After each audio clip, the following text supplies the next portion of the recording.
Have you ever noticed how a narcissist seems to have a magical button, and that button is your anger? The more you react, the more powerful they feel. The truth is, they don't thrive on love, they don't thrive on kindness, they thrive on your emotional reactions, especially your anger.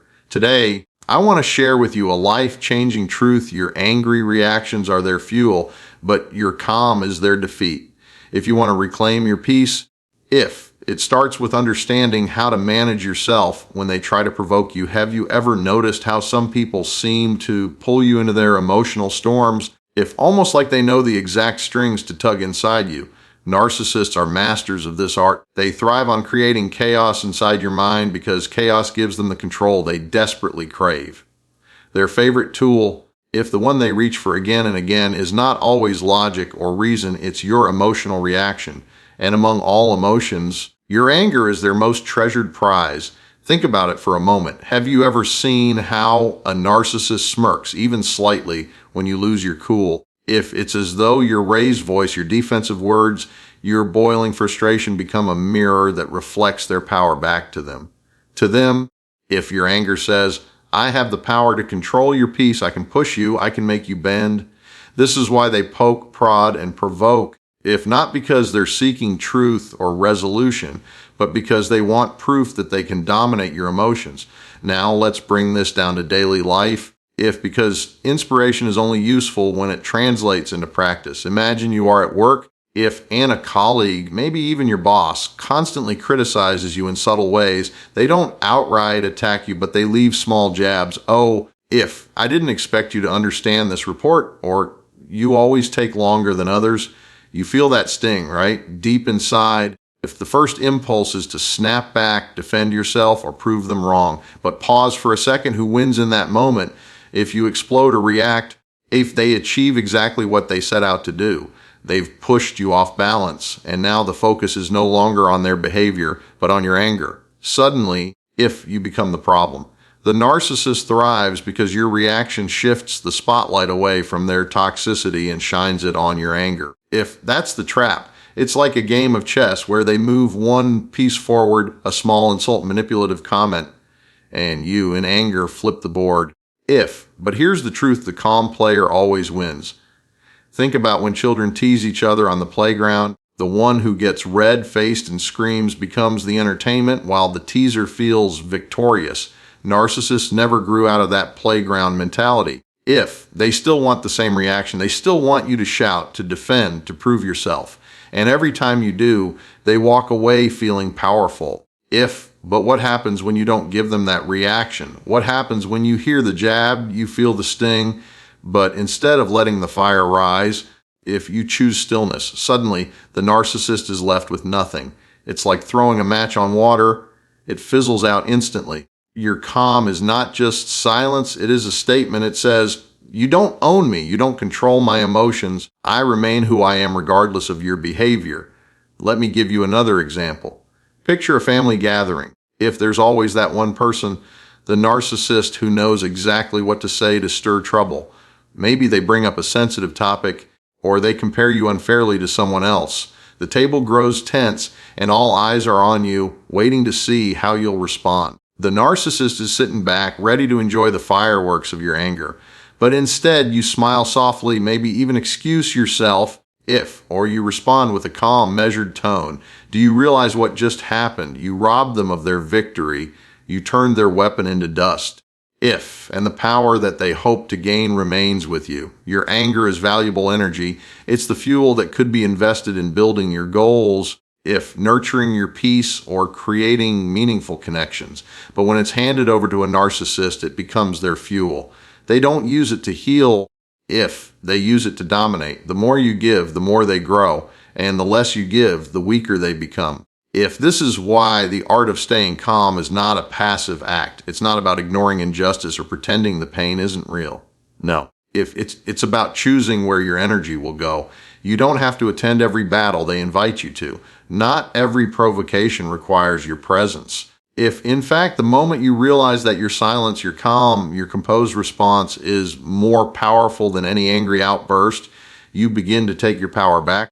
Here's something to reflect on, what does it say about you when you can stand in the middle of provocation and remain calm?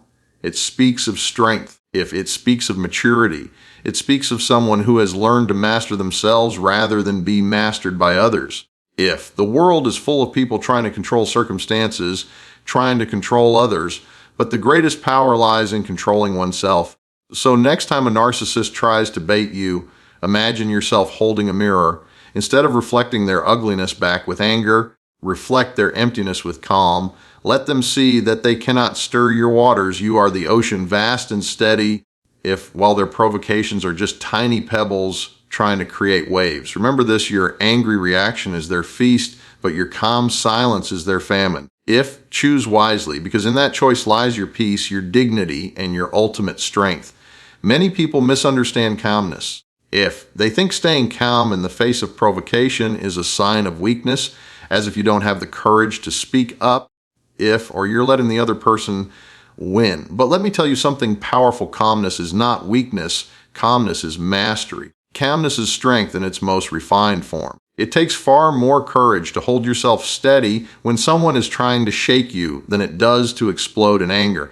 Anyone can yell, anyone can slam doors, anyone can lash out, but it takes a disciplined, powerful, and self-aware individual to remain grounded when someone is trying to steal their peace. Think of it like this: when a storm passes through, trees that are shallowly rooted get blown over, but the trees with deep roots, the ones firmly grounded, if they don't fall, they bend, they sway, but they remain standing tall. That is what calmness is. It is not the absence of emotions, it is the presence of roots. It's the ability to stay rooted in your values and in your peace, no matter how strong the storm of narcissistic behavior around you may be.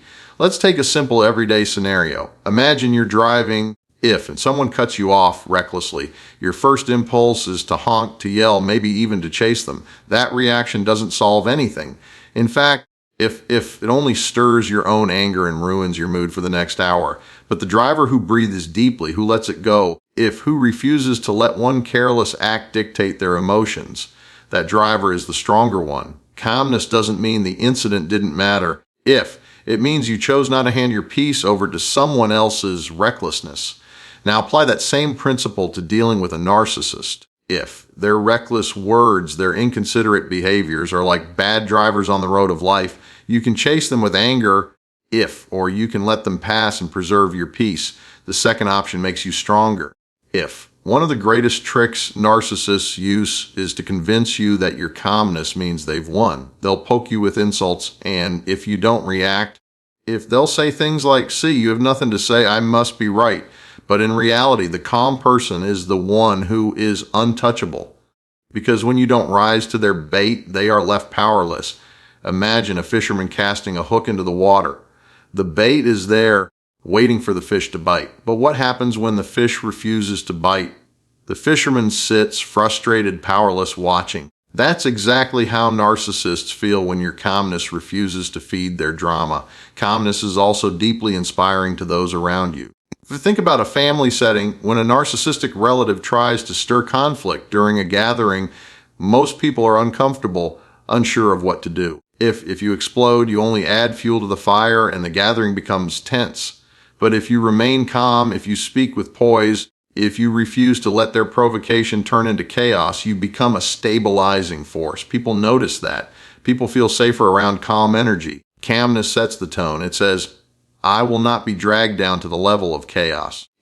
I choose dignity. Let's also look at calmness from another angle, your health. Every time you lose your cool, your body pays the price. If your heart rate spikes, your blood pressure rises, your muscles tighten, carry that habit long enough, and it becomes exhaustion, anxiety, even illness. But calmness preserves you. It's not just a choice for today, it's an investment in your long-term well-being. When you stay calm in front of a narcissist, you're not only disarming them, you're protecting yourself, and isn't that the most intelligent move you can make? There's a beautiful truth here. Calmness is contagious. Imagine a workplace where one toxic coworker is stirring gossip, creating drama, and trying to spark anger.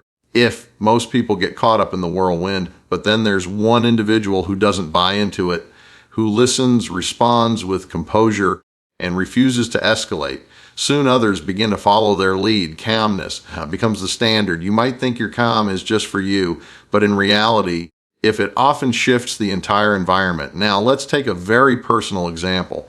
Suppose a narcissist partner tries to provoke you during an argument.